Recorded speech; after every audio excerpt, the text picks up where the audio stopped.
ಇವತ್ತು ಈ ವೇದಿಕೆಯಲ್ಲಿ ನಿಂತ್ಕೊಂಡು ನಿಮ್ಮ ಹತ್ರ ಮಾತಾಡೋಕ್ಕೆ ಅವಕಾಶ ಕೊಟ್ಟಂತ ಮಠದವರಿಗೆ, ಸ್ವಾಮೀಜಿಯವರಿಗೆ ವಂದನೆಗಳು. ನಾನು ಈ ಸಮಾರಂಭದ ಆರಂಭದಲ್ಲಿ ನೋಡಿದೆ, ಮಕ್ಕಳು ಎಷ್ಟು ಚೆನ್ನಾಗಿ ಹಾಡ್ತಾ ಇದ್ರು ಅಂದ್ರೆ ನಾ ಭಾಷಣ ಮಾಡಬೇಕು ಬೇಡವೋ ಅಂತ ಯೋಚನೆ ಮಾಡ್ತಾ ಇದ್ದೆ. ಅವರೇ ಕಂಟಿನ್ಯೂ ಮಾಡಿ ಬೆಟರ್ ಆಗಿತ್ತ ಅಂತ. ಬಹಳ ಚೆನ್ನಾಗಿ ಹಾಡಿದ್ರು. ನನಗೆ ಫಸ್ಟ್ ಈ ಸಮಾರಂಭಕ್ಕೆ ನಾನು ಬಹುಶಃ ಕಳೆದ 2 ವರ್ಷದಿಂದಲೇ ಬರಬೇಕಾಗಿತ್ತು, ಆಗಿರಲಿಲ್ಲ. ಈ ಸಲ ನಾನು ಬರ್ತೀನಿ ಅಂತ ಹೇಳಿದ್ಮೇಲೆ ಇಲ್ಲಿದು ಆಹ್ವಾನ ಪತ್ರಿಕೆ ಅಲ್ಲಿ ಓಡಾಡಿದಾಗ ನನಗೆ ಕೆಲವು ಫೋನ್ ಮಾಡಿದ್ರು, ಏನ್ರಿ ನೀವು ಮಠಕ್ಕೆ ಹೋಗ್ತಾ ಇದ್ದೀರಾ ಅಂತ. ಯಾಕಂದ್ರೆ ನಮ್ದು ಬಳಗನೆ ಹೆಂಗಿದೆ.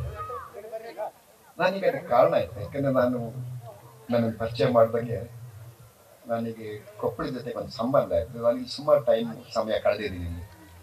ಸೊ ಹಾಗಾಗಿ ಇಲ್ಲಿ ಸ್ವಾಮೀಜಿಯವರು ಏನು ಮಾಡ್ತಾ ಇದ್ದಾರೆ, ಅವರ ಧೋರಣೆ ಏನಿದೆ, ನಿಲುವೇನಿದೆ, ಸೊ ನನಗೆ ಪ್ರಗತಿಪರ ಚಿಂತನೆಗಳಿದಾವಲ್ಲ, ಅದು ನನಗೆ ಬಹಳ ಇಷ್ಟ ಆಗಿತ್ತು. ಎರಡನೇದು, ಅವರಿಗೆ ಪರಿಸರದ ಬಗ್ಗೆ ವಿಶೇಷವಾದ ಕಾಳಜಿ ಇದೆ ಅಂತ ನನಗೆ ಗೊತ್ತಿದೆ ಮತ್ತು ಕೇಳಿದ್ದೀನಿ. ಹಾಗಾಗಿ ನಾನು ಬಹಳ ಸಂತೋಷದಿಂದ ಈ ಸಮಾರಂಭಕ್ಕೆ ಬರೋಕ್ಕೆ ನಾನು ಇಷ್ಟಪಟ್ಟೆ.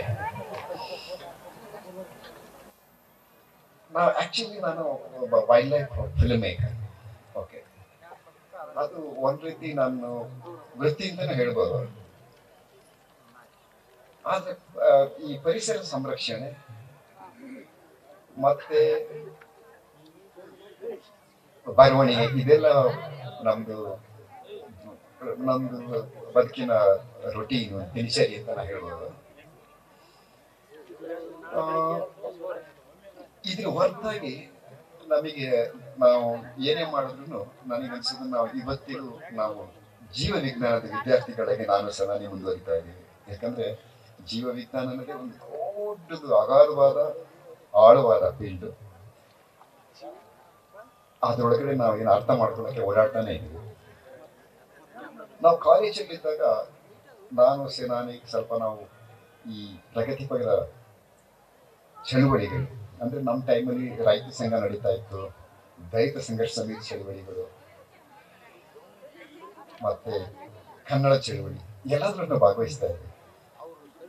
ಸೊ ಈ ಚಳವಳಿಗಳೊಳಗೆ ನಾವು ಭಾಗವಹಿಸ್ತಿದ್ದು ನಮಗೆ ಕೆಲವು ಅನುಕೂಲ ಆಯ್ತು. ಈಗ ನಾನು ಉದಾಹರಣೆಗಳಲ್ಲಿ ಪೂರ್ಣಚಂದ್ರ ತೇಜಸ್ವಿ, ಪಿ ಲಂಕೇಶ್, ಪ್ರೊಫೆಸರ್ ನಂಜುಂಡಸ್ವಾಮಿ, ದೇವನೂರು ಮಹಾದೇವ, ಇವೆಲ್ಲರೂ ನಮ್ಗೆ ಬಹಳ ಆಪ್ತವಾಗಿ ನಮ್ಮ ಜೊತೆ ಸಂವಾದ ಮಾಡ್ಕೊಂಡಿರ್ತಾರೆ.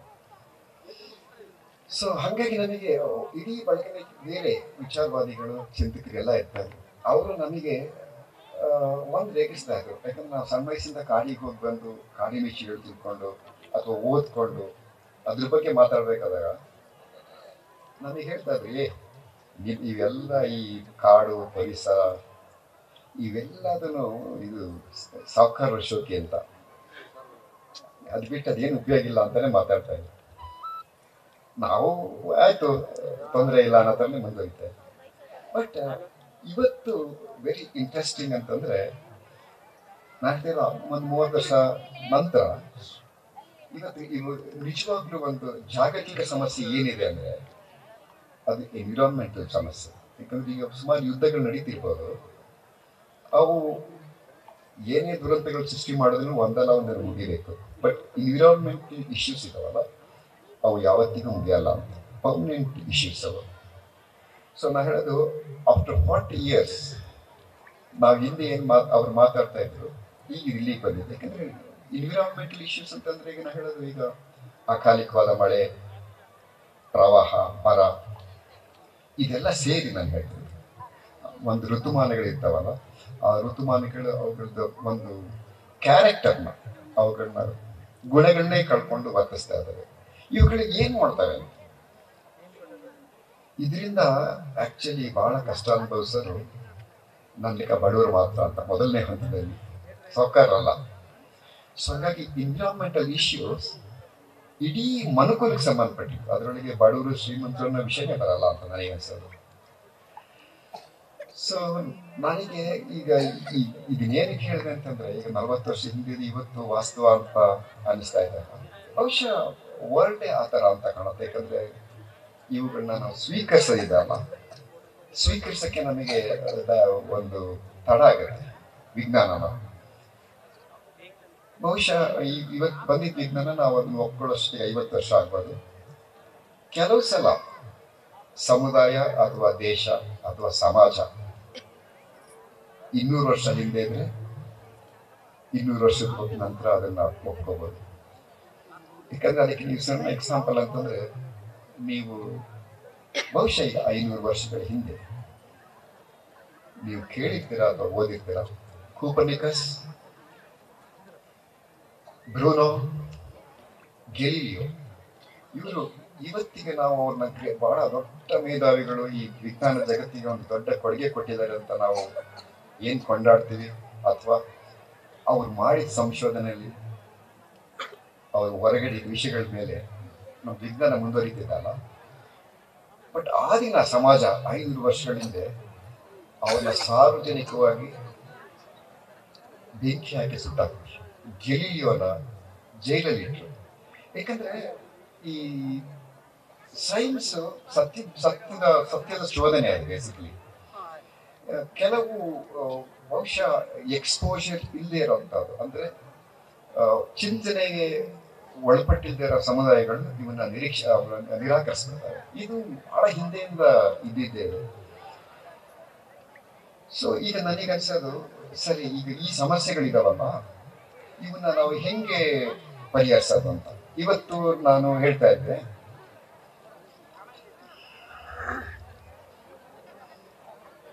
ಇವಾಗ ನಾವೇನ್ ತಗೋಬೇಕಂದ್ರೆ ಒಂದು ಧರ್ಮ ಅಂತ ಕುವೆಂಪು ನಮಗೆ ಹೇಳ್ತಾ ಇದ್ದೀವಿ ಬರೆದಿರೋ ಪ್ರಕಾರ. ಪ್ರತಿ ಯುಗಕ್ಕೂ ಒಂದು ಧರ್ಮ ಅಂತ ಇರುತ್ತೆ. ಅದು ಈಗ ಆ ಧರ್ಮ ವಿಜ್ಞಾನ ಆಗ್ಬೇಕಂತ. ಇದು ಬಹುಶಃ ಅವರ ಒಂದು 60-70 ವರ್ಷದಿಂದ ಹೇಳಿದ್ದು. ಅದು ಬಹಳ ಟ್ರೂ ಅಂತ ಅನ್ಸುತ್ತೆ ನನಗೆ. ಯಾಕಂದ್ರೆ ಇವತ್ತು ನಾವು ಕ್ಲೈಮೆಟಿಕ್ ಚೇಂಜ್ ಇದೆಯಲ್ಲ, ಕ್ಲೈಮೆಟಿಕ್ ಚೇಂಜ್ ಬಹಳ ಬಿಗ್ ಇಶ್ಯೂಸ್. ನಾನು ಮುಂಚೆನೆ ಹೇಳಿದಂಗೆ ಬಹಳ ಎಕ್ಸ್ಟ್ರೀಮ್. ಈಗ ಕೆಲವು ಬೆಂಕಿನೇ ಕಾಣದಿರೋಂಥ ಕಾಡುಗಳು ಸುಟ್ಟೋಗ್ತಾ ಇದೆ ಯುರೋಪ್ನಲ್ಲಿ. ಓಕೆ, ನಾನು ಈಗ ನಿನ್ನೆ ಬಂದು ನೋಡ್ತಾ ಇದ್ದೆ. ನಾನು ನಿನ್ನೆ ಸಂಜೆ ಬಂದೆ, ಬೆಳಿಗ್ಗೆ ಎದ್ದು ನಾನು ತುಂಗಭದ್ರಾ ನದಿ ನೋಡ್ತಾ ಇದ್ದೆ. ಬಹುಶಃ ನಾನು ಯಾವುದಿಂದಲೂ ಈ ತರ ಆಲ್ಮೋಸ್ಟ್ ಅದು ಹರಿತಾ ಇಲ್ಲ. ತುಂಗಭದ್ರಾ ನಿಂತೋಗ್ತಾ ಇದೆ. ನಿಮಗೆ ಜನವರಿನಲ್ಲಿ ಆ ಪರಿಸ್ಥಿತಿ ಇದೆ ಅಂತಂದ್ರೆ ನಾವ್ಯಾರು ಯೋಚನೆ ಮಾಡ್ತಿಲ್ಲ. ನಮ್ಮ ಮನೆಗೆ ನೀರು ಬರ್ತಾ ಇದೆ ಇವತ್ತು ಅನ್ನೋದು ಬಿಟ್ರೆ ಮುಂದೆ ಯೋಚನೆ ಮಾಡ್ತಿಲ್ಲ ಮೇ ತಿಂಗಳಿಗೆ ಏನಾಗ್ಬೋದು ಅಂತ. ಈಗ ನಾವು ಮುಂದಾಲೋಚನೆ ಮಾಡ್ಬೇಕಲ್ಲ. ಓಕೆ, ಈಗ ಯಾಕೆ ಹಿಂಗಾಗ್ತಾ ಇದೆ, ಇದಕ್ಕೆ ನಾವೇನ್ ಮಾಡ್ಬೇಕಾಗಿದೆ ಓವರ್ ಆಲ್ ಈ ಎಡವಟ್ಟಿಗೆ? ಇದು ಒಂದು ಕ್ಲೈಮೆಟಿಕ್ ಚೇಂಜಿಗೆ ನಾವು ಮಾಮೂಲಿ ಒಂದು ಕಾರ್ಬನ್ ಅಂಶ ಈಗ ಜಾಸ್ತಿ ಆಗಿದೆ, ಅದನ್ನ ಇಳಿಸ್ಬೇಕು, ಕಮ್ಮಿ ಮಾಡಬೇಕು, ಹೆಂಗೆ ಅಂತ.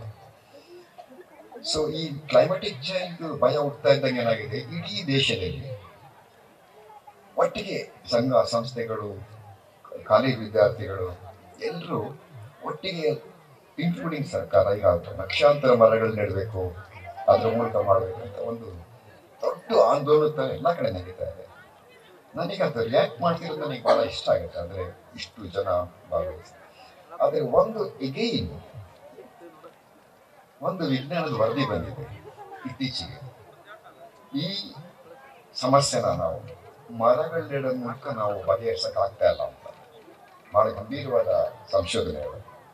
ಯಾಕೆಂದ್ರೆ ನಾವು ತೋಪುಗಳಿರ್ಬೋದು ಅಥವಾ ಗಿಡ ಮರಗಳಿದಾವಲ್ಲ, ಅವುಗಳಿಗೆ ಒಂದು ಜೀವ ಪರಿಸರ ವ್ಯವಸ್ಥೆಯ ಸಂಬಂಧ ಇಲ್ಲ. ಅವು ಇಂಡಿಪೆಂಡೆಂಟ್ ಟ್ರೀಸ್ ಅಥವಾ ಪ್ಲಾಂಟ್ಸ್, ಅದಕ್ಕೆ ಜೀವ ವ್ಯವಸ್ಥೆ ಬಗ್ಗೆ ಗೊತ್ತಿಲ್ಲ. ಈಗ ಏನಿಗೆ ನೀವು ಕಪ್ಪದ ಗುಡ್ಡ ಇಟ್ಕೋಬಹುದು, ಅಥವಾ ನಿಮ್ಮ ಆನೆಗುಂದಿಗೆ ಹೋಗೋ ರಸ್ತೆಯಲ್ಲಿರೋ ಕೆಲವು ಬಂಡೆಗಳಿದೆ, ಉದ್ದಕ್ಕೂ ಇಲ್ಲಿಗೆ ಹೋಗ್ತಾ, ಅಲ್ಲಿರೋ ಬಂಡೆಗಳ ಜಾಗ ಅವು ನಿಜವಾದ ಜೀವ ಪರಿಸರ. ನಮಗೆ ಏನು ಕಾಣಲ್ಲ, ದೊಡ್ಡ ಮರಗಳು ಕಾಣದೇ ಇರ್ಬೋದು. ಅವು ಆ ಜೀವ ವ್ಯವಸ್ಥೆಗಳು ನಿಮಗೆ ಆ ಕಾರ್ಬನ್ ಸಿಕ್ಕನ್ನು ಒಳಗಡೆ ತಗೋಬಿಟ್ರೆ ಇವು ತಗೊಳಲ್ಲ, ಇವು ಅದರಲ್ಲಿ ಹೆಲ್ಪ್ ಮಾಡಲ್ಲ ಅಂತ. ಈಗ ಅದು ಯಾವ ಮಟ್ಟದಲ್ಲಿದೆ ಅಂದ್ರೆ, ಇದು 95% ಏನ್ ಕೆಲಸ ಮಾಡ್ಬೋದ ಕಾಡು, ಇವು 5% ಕಮ್ಮಿ ಮಾಡುತ್ತೆ ಅಂತ ಹೇಳುತ್ತೆ. ನಾವ್ ಇಡೀ ಏನ್ ರಿಪೇರಿ ಮಾಡ್ತಾ ಇದ್ದೀವಿ ಅಷ್ಟು ಮಾಡಲ್ಲ ಅಂತ. ಸೊ ಹಾಗಾದ್ರೆ ನಾವೇನ್ ಮಾಡ್ಬೇಕು ಇವತ್ತು? ಬಹಳ ಗಂಭೀರವಾದ ಇಶ್ಯೂ. ಏನು ಮಾಡ್ಬೋದು ಅಂತ. ಮರ ನೀವು ನೆಡೋದು ಉಪಯೋಗ ಇಲ್ಲ ಅಂತ ಹೇಳ್ಬಿಡ್ತೀನಿ, ಇನ್ನೊಂದು ಆಗುತ್ತೆ. ನಾವು ಮೊದಲು ಈ ಸಮಸ್ಯೆಯ ಮೂಲ ಇದೆಯಲ್ಲ, ಏನಂತ ನಾವು ಯೋಚನೆ ಮಾಡಬೇಕಾಗತ್ತೆ. ಈಗ ನದಿ, ನಾ ಹೇಳಿದೆ ನದಿ ಈಗ ನಿಮ್ಮಲ್ಲಿ ಹರಿತಿಲ್ಲ ಅಂತ ಹೇಳ್ತಿದ್ದೆ ನಾವು, ಸರಿ. ಬಟ್ ಅದು ಹುಟ್ಟುತ್ತಲ್ಲ ಶಿವಮೊಗ್ಗ ಮತ್ತು ಚಿಕ್ಕಮಗಳೂರು ಇದರೊಳಗೆ, ಅಲ್ಲಿ ಅದ್ರ ಪರಿಸ್ಥಿತಿ ಏನಾಗಿದೆ, ಜನ ಆ ನದಿನ ಹೇಗೆ ನೋಡ್ಕೋತಾ ಇದ್ದಾರೆ ಅಂತ, ಗೌರವದಿಂದ ನೋಡ್ಕೋತಾ ಇದ್ದಾರೆ ಏನಂತ, ಹರಿದು ಬರ್ಬೇಕಾದ್ರೆ ಏನಾಗ್ತಾ ಇದೆ. ಸೊ ಆ ಕಾಳಜಿ ಇರ್ಬೇಕು ನನಗೆ ಅಲ್ಲಿಂದ ಇಲ್ಲಿವರೆಗೆ. ಈಗ ನೀವೊಬ್ಬರೇ ಮಾಡಿದ್ರೆ ಆಗಲ್ಲ, ಇದು ಇಡೀ ಒಂದು ಸಮುದಾಯ ಒಟ್ಟಾಗಿ ಒಂದೇ ದೃಷ್ಟಿಯಿಂದ ಒಂದು ವೈಜ್ಞಾನಿಕ ಮನೋಭಾವ ಇಟ್ಕೊಂಡು ನಡೆದ್ರೆ ಮಾತ್ರ ಇವು ಖಂಡಿತ ಹೆಲ್ಪ್ ಆಗುತ್ತೆ. ಬಿಟ್ರೆ ಈಗ ನಮಗೇನಾಗುತ್ತೆ, ನಾವು ಇಲ್ಲಿದ್ದೀವಿ, ನಮಗೆ ಅಲ್ಲಿಂದ ನೀರು ಬರುತ್ತೆ, ಇದೆಲ್ಲ ಈ ಕ್ಷಣಿಕವಾದ ಒಂದು ನಮ್ಗೆ ಅನುಕೂಲಗಳಷ್ಟೇ. ಹಾಗಾದ್ರೆ ಈಗ ಕೊಪ್ಪಳ ಜಿಲ್ಲೆ ಅಂತಂದ್ರೆ ಏನ್ ಮಾಡ್ಬೋದು? ನನಗನ್ಸೋದು, ನಾನು ನಿಜವಾಗ್ಲೂ ಅದಕ್ಕೆ ಬಂದಿದ್ದೀನಿ ಇವತ್ತು. ಕೆಲವು ಸಣ್ಣ ಸಣ್ಣ ಜಾಗಗಳು ಉಳ್ಕೊಂಡಿದ್ದೆ, ಬಹಳ ಸಣ್ಣ ಸಣ್ಣ ಜಾಗಗಳು, ಅವು ಒರಿಜಿನಲ್ ಫಾರೆಸ್ಟ್. ಕೆಲವು ನಾ ಹೇಳಿದ್ದೀನಿ, ಬಂಡೆ ಗುಡ್ಡೆಗಳೆಲ್ಲ ಇದಾವಲ್ಲ, ಅವು ಬಹಳ ಇಂಪಾರ್ಟೆಂಟ್ ರೋಲ್ ಇದೆ. ನಾನು ನನಗೆ ಕರ್ಕೊಂಬಂದ ಸ್ನೇಹಿತರ ಜೊತೆ ಮಾತಾಡ್ತಾ ಇದ್ದೆ. ಈಗ ನಾವು ಏನು ತಿಳುವಳಿಕೆ ಇಲ್ಲದೆ ಇದ್ದಾಗ ಬಂಡೆಗಳಿಗೆ ನಾವು ಜೀವ ಇಲ್ಲ ಅಂತ ನೋಡ್ತಾ ಇರ್ತೀವಿ. ನೀವು ಸ್ವಲ್ಪ ಓದ್ತಾ ಹೋದ್ರೆ ಜಿಯಾಲಜಿ ಅಂಡ್ ಹಿಸ್ಟ್ರಿ ಮತ್ತೆ ಎವಲ್ಯೂಷನ್, ಈಗ ನಿಂತಿದ್ದೇವಲ್ಲ ಬಂಡೆ, ಅಥವಾ ನಾವು ಕೂತಿದ್ದೇವಲ್ಲ ಎಲ್ಲಿ ಸ್ಟೇಜ್ ಮೇಲೆ ಇದ್ದೀವಿ, ಇದಕ್ಕೆ 125 ಮಿಲಿಯನ್ ವರ್ಷದ ಹಿಂದ್ಗಡೆ ಬಂದಿತ್ತು. ವರ್ಲ್ಡ್ ಅಲ್ಲಿ ಓಲ್ಡೆಸ್ಟ್ ರಾಕ್ಸ್ ಇದು. ಸೊ ನಾವು ಬಹಳ ಅದೃಷ್ಟವಂತರು, ಈ ಪ್ರಪಂಚದಲ್ಲಿ ಏನಿಲ್ಲ. ಆದ್ರೆ ನಮಗೆ ತಿಳುವಳಿಕೆ ಏನಾಗುತ್ತೆ ಅಂದ್ರೆ, ಈ ಬಂಡೆ, ಜಲ್ಲಿ, ಕಲ್ಲು, ಈ ತರ ಯೋಚನೆ ಮಾಡ್ತೀವಿ. ಅದಕ್ಕೆ ನಿಜವಾಗ್ಲೂ ವ್ಯಾಲ್ಯೂ ಮಾಡಕ್ ಗೊತ್ತಾಗಲ್ಲ. ನಾವ್ ಯಾಕೆ ಅದು ವ್ಯಾಲ್ಯೂ ಮಾಡ್ಬೇಕಂದ್ರೆ, ನಾವು ಅದನ್ನ ಮತ್ತೆ ಜೀವಮಾನದಲ್ಲಿ ಮನುಷ್ಯ ಯಾವತ್ತೂ ಇವನ್ನ ಕ್ರಿಯೇಟ್ ಮಾಡಕ್ಕಾಗಲ್ಲ. ಒಟ್ಟಾರೆ ಈ ಹೋಗಿದವಲ್ಲ, ಈ ಬಂಡೆಗಳು ಸಾಲಿರ್ಬೋದು ಮತ್ತೆ ಉಳಿದ ಸಣ್ಣ ಪುಟ್ಟ ಕಾಡಿದವಲ್ಲ, ಅವನ್ನ ನಾವು ಈಗೇನು ಎಲ್ಲ ಹಾಳಾಗಿದೆ, ಒಂದು ಸಣ್ಣ ಸಣ್ಣ ಪ್ಯಾಚಸ್, ಅವನ್ನ ನಾವು ಉಳಿಸ್ಕೊಳಕ್ಕೆ ನಾವು ಎಷ್ಟು ಟ್ರೈ ಮಾಡ್ಬೋದು. ಅದು ಉಳಿದಿದ್ದು ಒಂದೇ ದಾರಿ. ಏನಿಲ್ಲ ಅಂದ್ರೂ ನಾವು ಇನ್ನೊಂದು 200 ವರ್ಷ ಬಿಟ್ಟು ನಾವೆಲ್ಲ ನಮ್ಮ ಹಿಂದೆಯವರು ಹೆಂಗಿದ್ದಿದ್ದು ಏನ್ ಮಾಡೋಗಿದೆ ಅನ್ನೋದಕ್ಕೆ ಸ್ಯಾಂಪಲ್ ಆಗಿ ಬಿಟ್ಟು ಹೋಗ್ಬೇಕಲ್ಲ ಅವರಿಗೆ, ಮಕ್ಕಳಿಗೆ ನಾವು ಕುಳ್ಗಿಡಿಸಿದ್ದೇನು ಅಂತ ತೋರ್ಸಕ್ಕೆ ಒಂದೇನು ಬಿಟ್ಟು ಹೋಗ್ಬೇಕಲ್ಲ. ಸೊ ಆ ಕೆಲಸನ ಈಗ ಅಳೆದು ಉಳಿದಿದ್ದ ಜಾಗಗಳಿದಾವಲ್ಲ, ಅದನ್ನ ಸ್ವಲ್ಪ ವೈಜ್ಞಾನಿಕ ನೆಲೆಗಟ್ಟಲ್ಲಿ ಅದನ್ನ ಸಂರಕ್ಷಣೆ ಮಾಡ್ಬೇಕು. ನಾನು ಬಹಳ ಪ್ರಾಮಾಣಿಕವಾಗಿ ಹೇಳ್ಬೇಕಂದ್ರೆ, ನಮ್ದು ಆಡಳಿತ ವರ್ಗ ಅಥವಾ ಅರಣ್ಯ ಇಲಾಖೆ ಇಟ್ಕೊಳ್ಳಿ, ಇವುಗಳಿಂದ ಸಾಧ್ಯ ಆಗಲ್ಲ ಅಂತ ನನಗೆ ಅನ್ಸುತ್ತೆ. ನಾನು ಅನುಭವದಲ್ಲಿ ಹೇಳ್ತಿರೋದು, ಯಾಕಂದ್ರೆ ಆ ಮನಸ್ಥಿತಿನೇ ನಮ್ಗಿಲ್ಲ. ಬಹುಶಃ ನಮ್ದು ಕಲ್ಚರ್ಲೇ ಇಲ್ವಾ ಅಂತ ಡೌಟ್ ಇದೆ. ಯಾಕಂದ್ರೆ ಒಂದು ಸಣ್ಣ ಎಕ್ಸಾಂಪಲ್ ಅಂದ್ರೆ, 1910ನೇ ಇಸ್ವಿನಲ್ಲಿ ರೋಸ್ ವೆಲ್ಟ್ ಅನ್ನೋನೊಬ್ಬ ಅಮೆರಿಕ ಅಧ್ಯಕ್ಷ. ರೋಸ್ ವೆಲ್ಟ್ ಇಬ್ರು ಬರ್ತಾರೆ, ಮೊದಲನೇ ಅವನು ಹೇಳ್ತಿರೋದು. ಜಾನ್ ಮುಯರ್ ಅಂತ ಒಬ್ಬ ಫಿಲಾಸಫರ್, ಅವನು ಕಾಡು ಮೇಡಲ್ ಕೂತ್ಕೊಂಡು ಪತ್ರಿಕೆ ಬರೀತಾ ಇರ್ತಾನೆ.